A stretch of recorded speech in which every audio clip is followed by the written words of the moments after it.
everyone, and welcome to Non-Traditional Headspace, or NTH, like I also like to call it. My name is Denisse, and this is the very first episode. So please be gentle and understanding because this is the very first time I'm doing this. And once you go online, I guess it's official, right? I'm going to be looking a little bit at my phone. I just have some notes here to make sure that I get all my points across. But thank you. Thank you for joining today. And I hope that you are excited as I am to start this new journey and share a lot of things together. Being the first episode, this is going to be more about giving you a briefing of who I am, what motivated me to do this, and why it is important for you to stay tuned for the next upcoming episodes. Today, I would like to focus and mention about the personal journey and beliefs that I have a little bit more in deeply.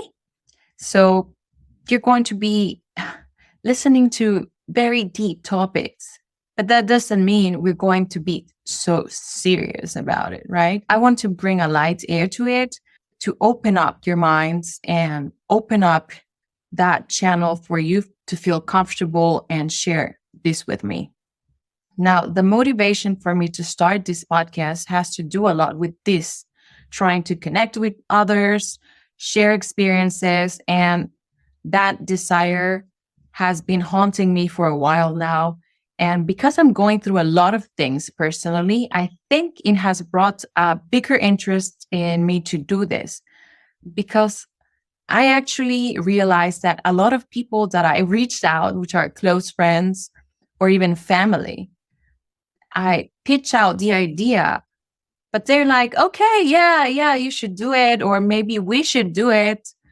But nobody really did anything about it.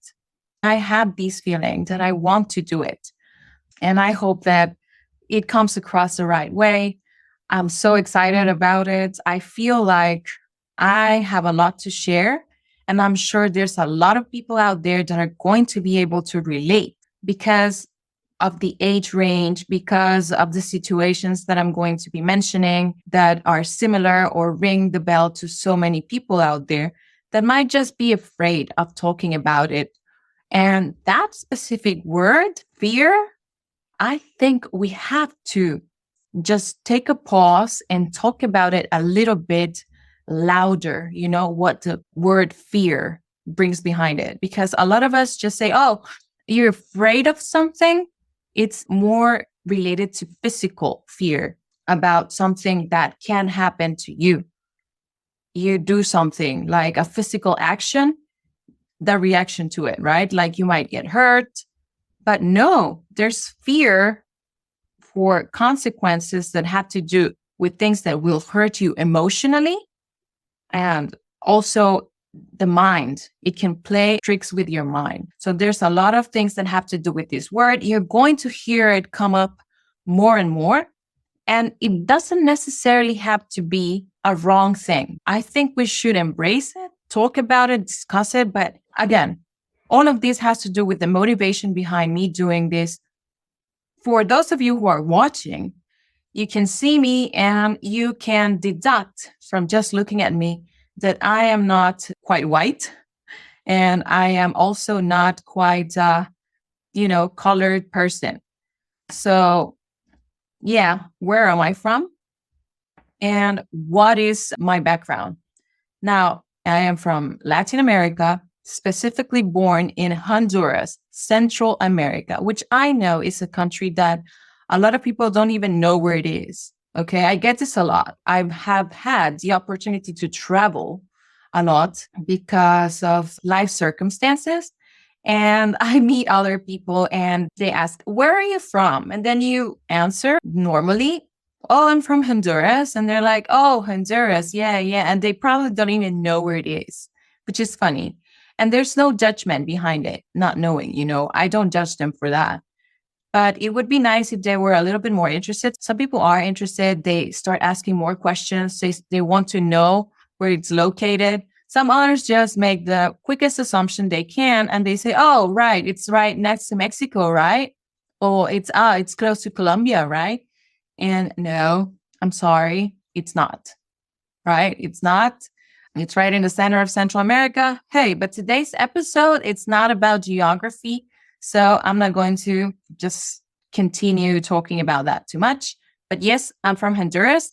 So my Latin roots are going to be pretty obvious through the podcast too, and how that also connects with a lot of things that I'm going to be talking about because I relate to it a lot because I spend most of my time where I'm from. I'm going to be discussing things and topics that are going to be mostly related to what I know. Now, this has to do a lot with the things that I'm going to talk about my upbringing in Honduras, which is my home country. And of course, I would like to talk about my age. I wouldn't like to disclose right away in this episode what my age is because there's time for this, right? To talk about my age. But I will tell you, I am in my late 30s and I am almost hitting my 40s or approaching 40, right? And this age is not so easy because I cannot deny that I do feel a little old if I compare myself to younger generations and all that they're going through so fast, so quickly compared to what I went through. But I feel like this is something that all generations go through, right? Our parents have this age gap between you and your parents. And it's obvious that they went through things that we had the opportunity or the not opportunity, but instead the bad luck of having going through these things because we're exposed to more things. So, of course, me as a millennial, I am an early millennial, not a late one. So, of course, I think my upbringing and my roots in terms of generations are mostly on the old school side of it, being a millennial. So, I have a lot of things that if you are a millennial, you can relate with me. And they're going to come up, I'm sure. Now, because I am this age, it has to do a lot with me approaching 40 and the ongoing quest of defining life purpose. Now, this is difficult for me because I wouldn't like to admit this here openly for everybody else to see, but I'm not even scared anymore, of saying, or I'm not even ashamed of admitting it anymore. Like, yes, I'm almost 40 and I still haven't found my life purpose. That's the truth. I still have this quest of wanting to know what is my life purpose, what is my calling, what is the fate, the destiny that I have lined up for me, what is that path that I need to follow.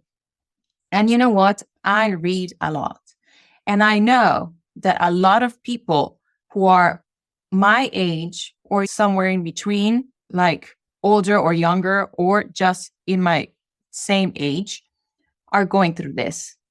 A lot of people go throughout their life without knowing what that is, the personal legend. And this is a concept that I like to use because I relate to it completely. And if you have heard it, of course, you have heard it from the same place that I'm getting it from, which is my favorite book of all time and a lot of other people's favorite book of all time, because it's a very famous book, very famous author. And I promise it's not a cliche. It's not a cliche because I really resonate to that book, everything that has to do with what I'm looking for in life. And I actually read this book every year. I read it every year. And there's been times that I have even gone back to it twice a year, if necessary. And you know what? Every time I go back to it, I learn something new or I get reminded of things that I tend to forget because negativity or life struggles overwhelm me. And I'm just all the time thinking too much about overthinking stuff. And this is a trait I think about millennials. And for anyone who cares about zodiac signs, I'm a Capricorn. So you can make your conclusions from that, from the people who believe in astrology. I kind of do a little bit. I think that they have it all figured out in certain traits. Some things I just don't think they're true. But anyway, going back. So I was talking about this book that mentions the concept personal legend, right? And what is the book? Well, it's the famous book, Paulo Coelho, The Alchemist. I love it. And I think this is going to be interesting too, because I think this is something that I can bring up in the podcast as well, which is sharing books that people like to read, what their take is on them, what have they learned from them, or what is the extracts that we have gotten out of each book that are interesting. And especially if we get to have interesting people joining as invites in the podcast, that's going to be interesting to know what they read and what do they learn from it. Of course, I'm going to be sharing what I like to read because I like to read a lot, like I said. Now, this is going to bring me to the second segment. The first one was to give you a brief introduction of who I was. This second segment, or second chapter, however we want to call it, I'll call it segment for now, is me leaving home. I just told you I'm from Honduras, right?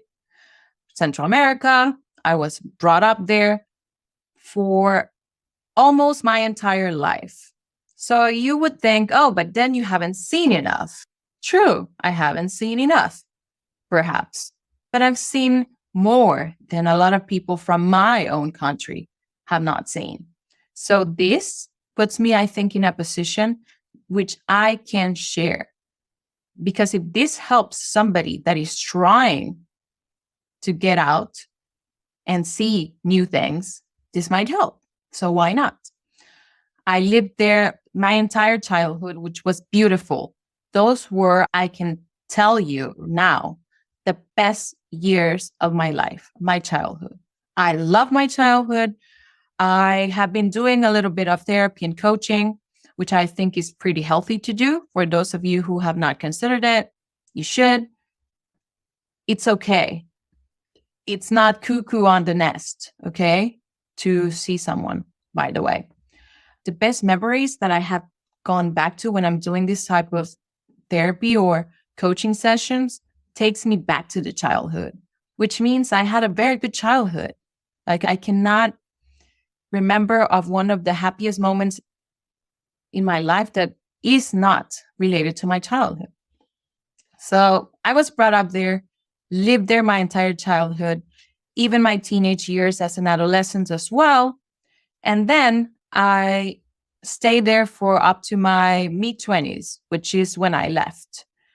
Now, because I'm telling you all of this, that I'm from Honduras, that I lived a lot of time there, you probably think at this point, okay, so you speak Spanish. Why aren't you doing this podcast in Spanish? Honest response to that would be, I think I personally thought about this a lot. There's a few reasons why, actually.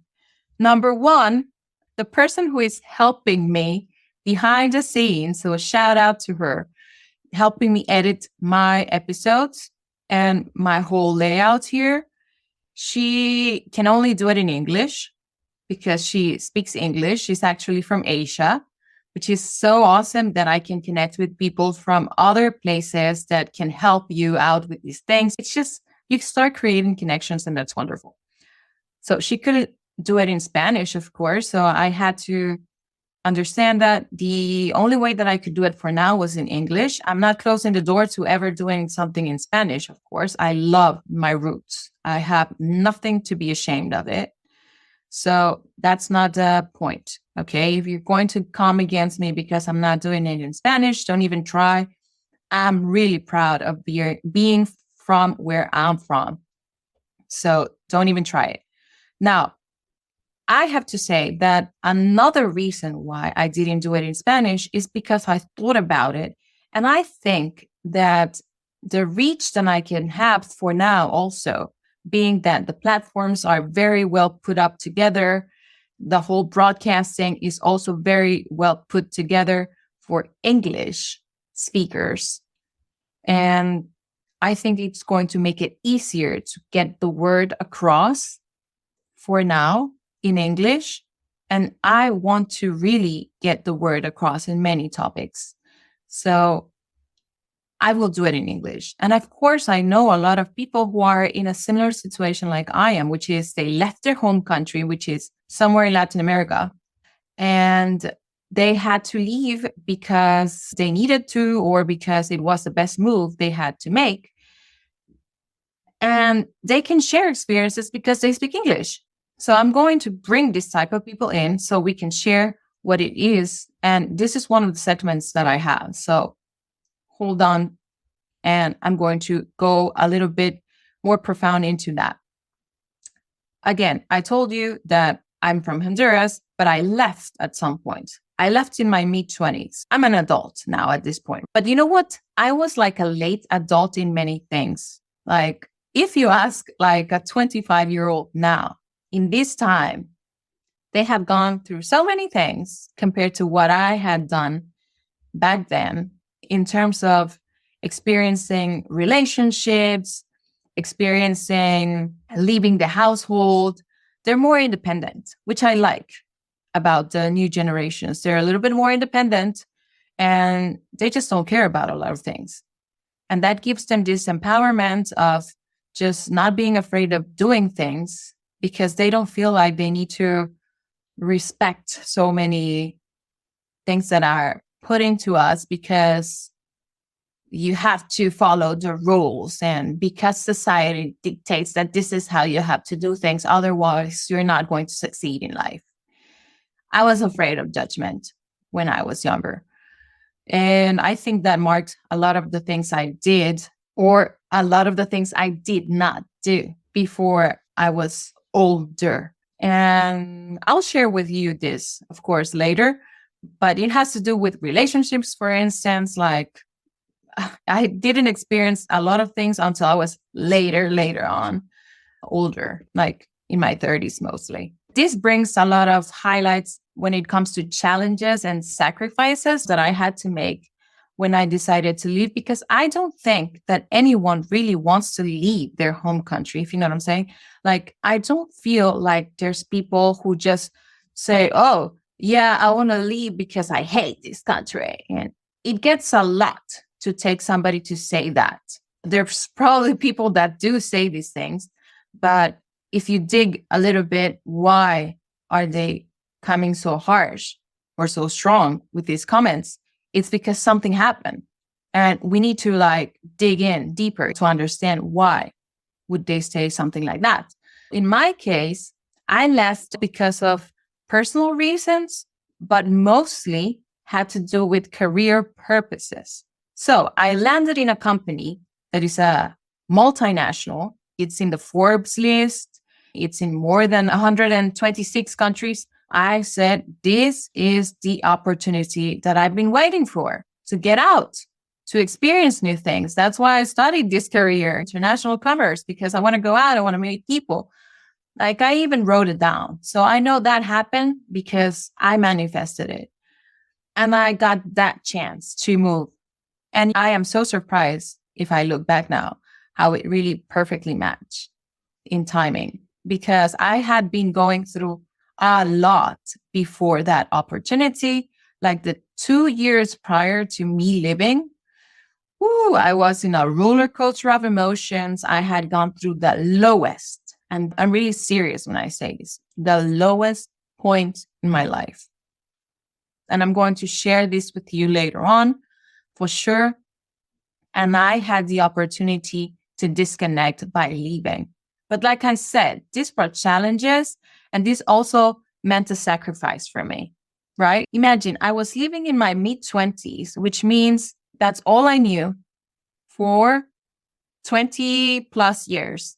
And I was used to people around me, friend groups, family. You know, if you're from Latin America, you will understand this very well.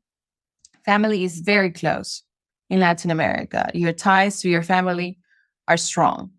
I was like a little bit overwhelmed about leaving, but at the same time, I was excited. And I think the age had to do a lot with it too. Like in that moment, I felt like, okay, I'm ready. Okay. If it's not now, then when? It helped me to disconnect from that emotional trauma that I had.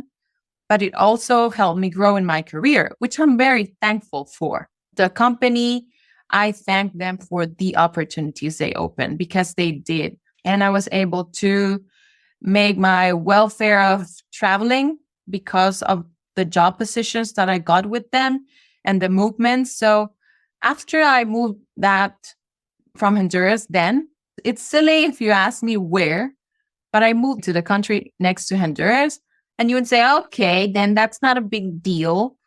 I'm sure that a lot of things were similar. Yeah, you're right. But I didn't have anyone there. I was moving to a new place. It was the very first time that I was seriously leaving my country because I had left for a few months before for job purposes, but not like this. Like immersing in a new culture because even though they're next to each other geographically, things change. Like customs change. Like a lot of things that you think that they do, you say like, why are they doing things like this? Like, I don't think it's normal, but it's cultures. And I think that was one of the best decisions that I've ever made. I'm not going to say the contrary.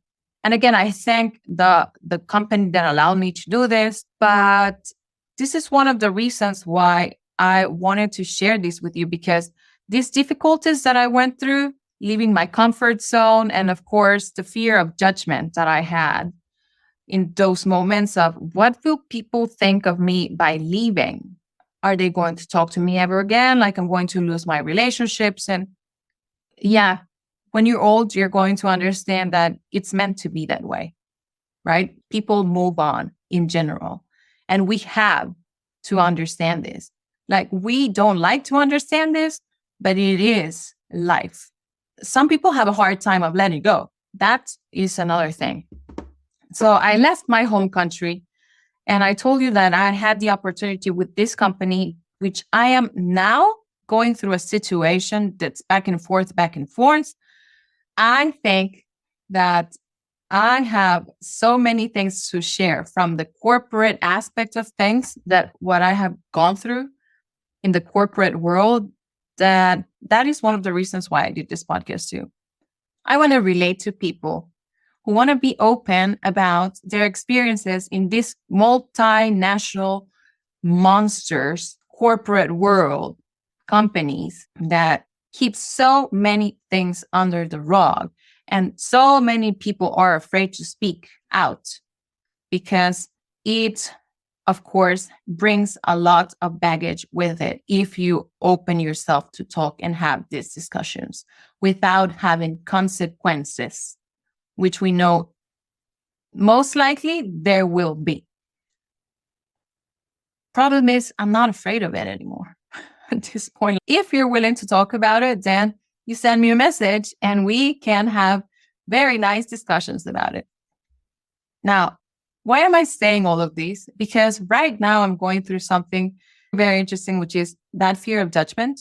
Right now, I'm afraid of judgment because I have considered quitting my job. Oh, yeah.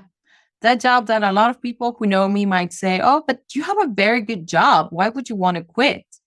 As all humans, we're never 100% happy with what we have. And there's a reason why I'm not happy, of course. I can break it down. I'm not content anymore. I think the cycle is over. That's what I feel like. Deep down in my gut, it's telling me, just move on. Because it's not going to get any better at this point. Like I was so disconnected after the pandemic. I really suffered during the pandemic and after. And I could see the ugliness of a lot of people after it too. Like I started to just see ugliness, like really. And people just, that very popular saying, which is when people show you who they are, believe them. I started to believe that a lot because a lot of people started showing who they really were to me. And I don't think I want to spend the rest of my life doing that with those people. So that's why. But I really dislike my job right now. I am not saying that I can find something better and that everything else is going to be the same. I would have to experience something new. And then I can give an opinion about that. I want to clock out. It's not easy though. Being who I am with the background that I just told you about, being an early millennial, which is old school mentality. You've been told the entire life, like, you need to work hard. You cannot let go of something unless you have something sure on the other end. And are you sure that you want to do that? You have built a career with that company. You have your resume. This is your backup. Remember about references. I think I'm going too deep into this. We got time for this in other episodes. So yeah.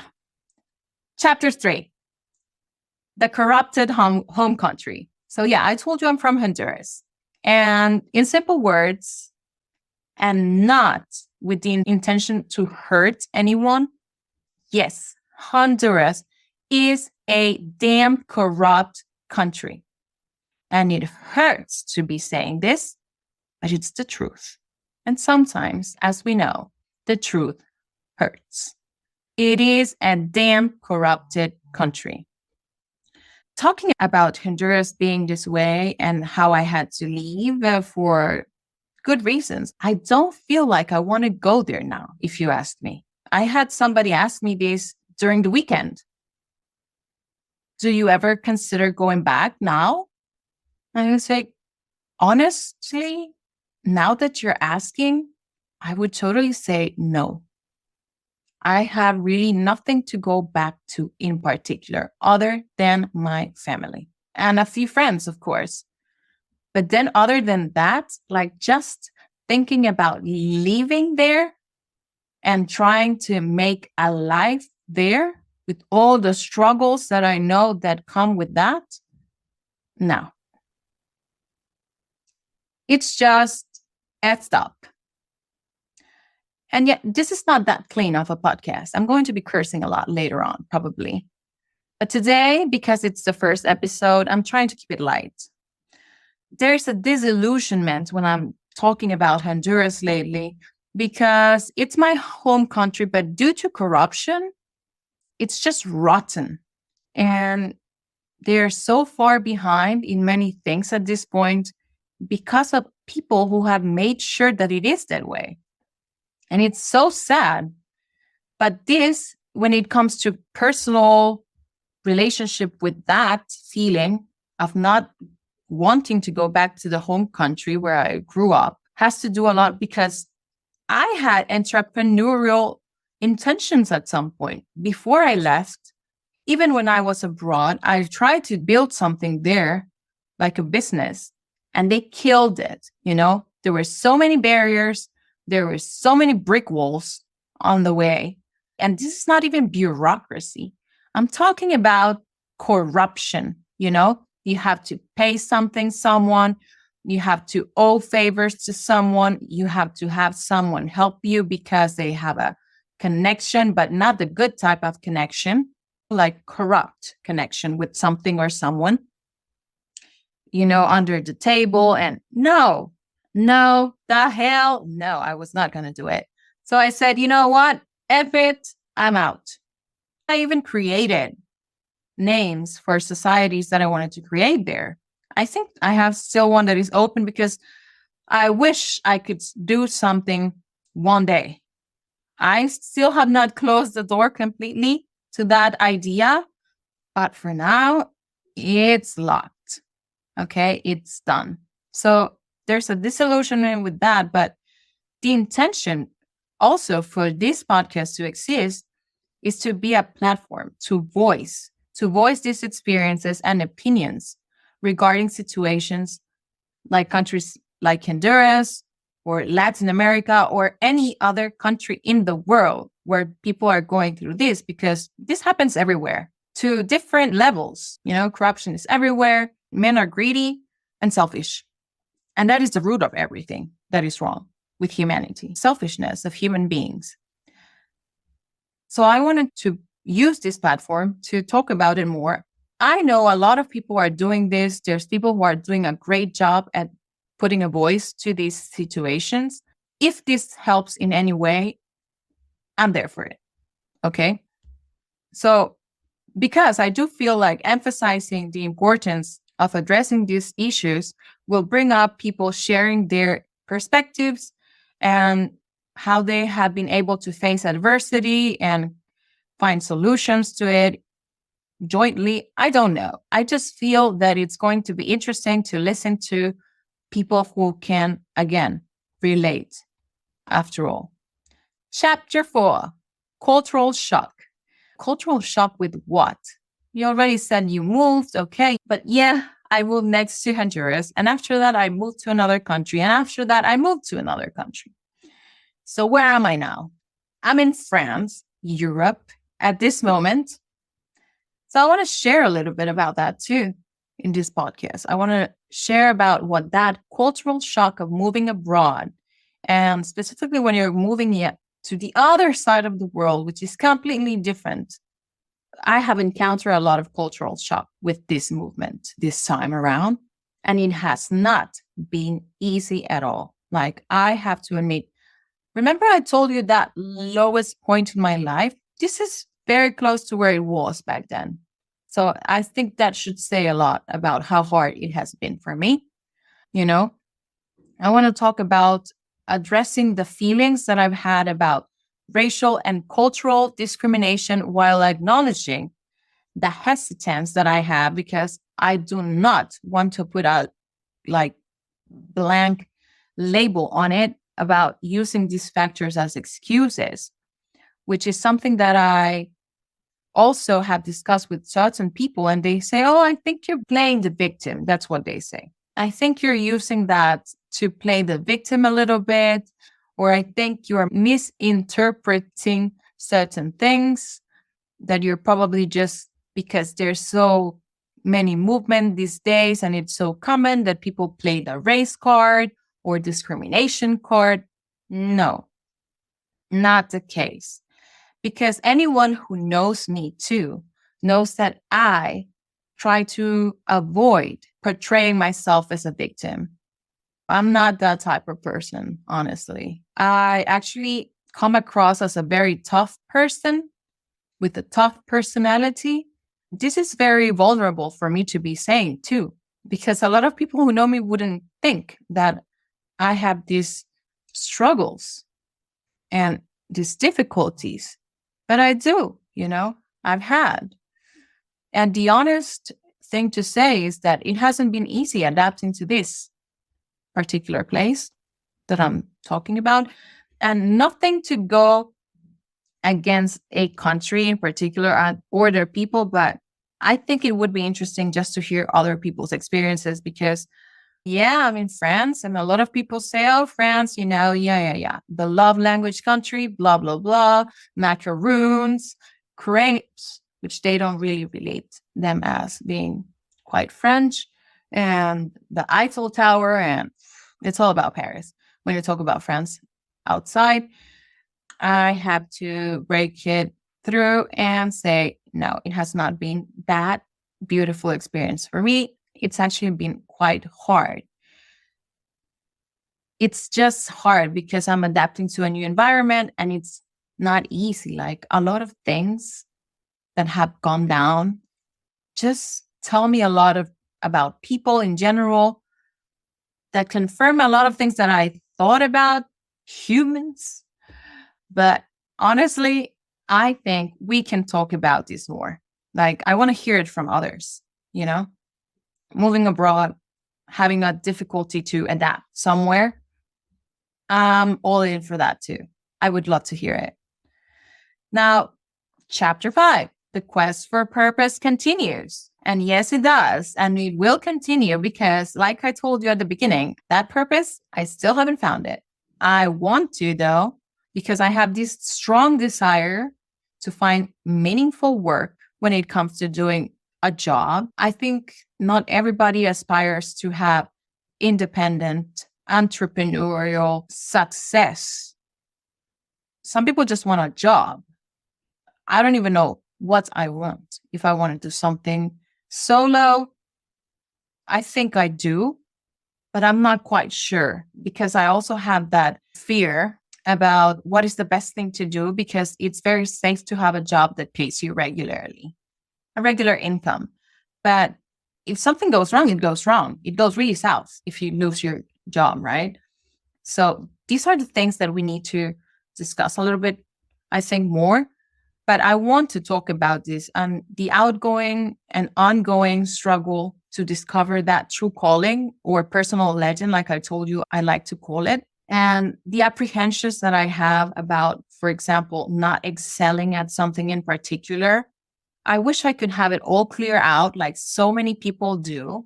I admire that. And in some small way, I can say that I even envy that from people who have it clear since they're younger. They want to study medicine, so they study medicine, or they want to do pediatrics, so they study medicine, or they want to be a lawyer, or they want to be a physicist, a chemist, an engineer because they want to design things, or they want to build things. They seem to have it more clear.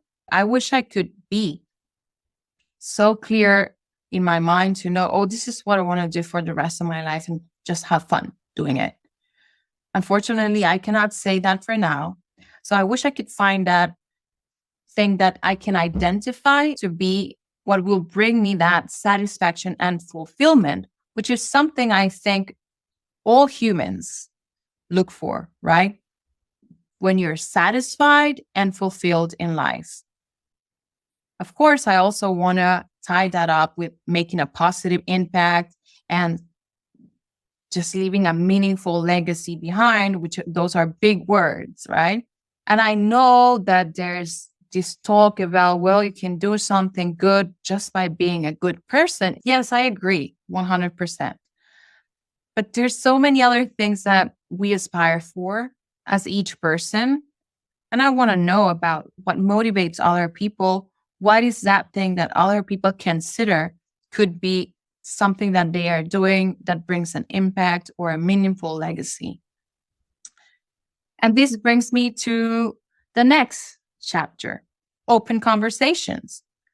I think I have been quite clear throughout this time that I've been speaking about how many open conversations I want to have about different topics.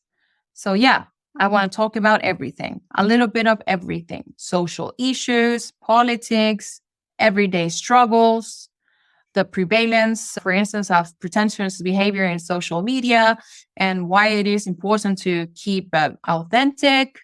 Encourage, of course, all of the listeners and people who are watching the podcast to share the stories, your own stories and perspectives on things.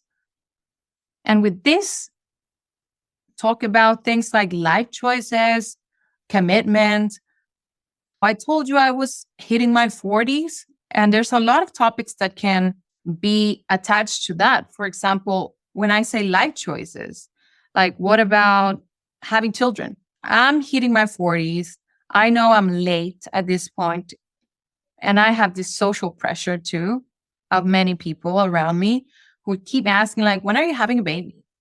I don't know. Like, I'm trying to figure my personal legend here, my personal path here, what I'm doing with my life. And you're asking me if I should take care of a child now. Is this because I'm bored that I have to do it? I get in these mental circles here, just go crazy. But I think it would be nice to have other people's experiences if they're going through something similar when it comes to those topics. And fear of, let's say, another thing that I could tell you about that has to do with age too, like fear of commitment, for instance. I've been in a long-term relationship for more than 6 years now, but that doesn't mean I'm not afraid of commitment. I don't know if I really want to get married. And it's not about the marriage because it's a paper that gives you stability. No, it's about the idea of, oh, do I really see myself with this person for the rest of my entire life? I don't think that's an easy decision. At least I don't think about it that way. So I wish I could share more opinions of people going through something like this. Talk about the influence of family. For instance, in my culture, plays a very important role. So I know that if I talk to people from Latin America, they're going to have a lot to say about this when it comes to how attached the family relationships are. to every individual's life in Latin America, and religion. Family and religion in Latin America are very important topics, but they are also taboo in some ways. And that I want to go deep into that because it's going to just open a lot of very interesting conversations. I want to summarize by telling you that you've heard it from me here. I want to talk about the experience of being from where you are or where I am. How does that relate to what you're searching in life right now? If you have not found something yet, what can we do to help find it? If you had been through struggles related to your race, your culture, your upbringing, your social status, family, like I said, religion, politics, daily life struggles, all of this, I want to talk about it and just talk about it in a very chill way, open way. And of course, giving it that little twist of being from Latin America and how does that relate to where I'm from. I want to express my entire gratitude for those of you who have listened so far or watched and keep joining me on this journey because this is a journey that I decided to start and it's going to keep going. Now, I just opened the door here and you're invited to join me in this journey. The idea is to have regular co hosts at some point, people who become more regular joining me, and then invite people who I could consider interesting and you can consider interesting because I am inviting you as well to suggest any topics that you want to listen here or people you think I should just reach out to. I cannot guarantee that they're going to say yes because who am I? Right? But maybe some people would say yes. It's only 45 minutes of their time at most. So I hope they say yes, and we can keep sharing experiences and perspectives and conversations together. And because I'm a woman, I'm going to be putting a bit of extra segments there that I don't know might help a little bit, like having a product review, whether it's skincare, beauty product, or just a regular product that a co-host or an invite likes to use and just review it as to why do they like it, why do they prefer it, or if they had a bad experience with a particular product too, why not mention it, and breakdown of memes or posts because this is going to be interesting. Sometimes I find that it's so scary funny because I relate to some of them so much. They just hit the nail when it comes to certain memes that you're like laughing, but deep down you're like, ha ha ha. It's funny, but it's real.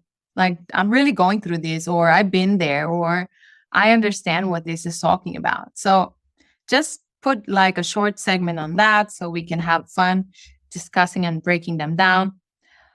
Thank you for being with me today. You can contact me through all the social media links that are just at the bottom of this episode, TikTok, YouTube.